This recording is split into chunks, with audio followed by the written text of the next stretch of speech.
Hi పిల్లలు, అందరూ ఎలా ఉన్నారు? బాగున్నారా? స్కూల్స్కి వెళ్తున్నారా? వెళ్ళొచ్చేసారా? సరే ఫ్రెండ్స్, ఈరోజు వసంత ఋతువు గురించి మాట్లాడుకుందాం.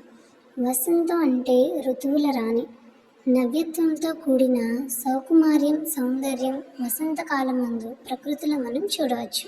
చెట్లు చిగురించడం, గాలికి చిగురాకులు వయ్యారాలు పోవడం, పూలు పూయడం, పూలలోని సువాసనలు గాలిలో వ్యాపించడం, ప్రకృతి అంతా పచ్చదనంతో శోభించడం, ప్రకృతికి పరవశించిన నెమళ్ళు పురివిప్పి నాట్యమాడడం, శ్రావ్యానందాన్నిచ్చేలా కోకిలలు కూయడం మొదలైనవన్నీ వసంత శోభ కమ్ముకుందనడానికి నిదర్శనలు.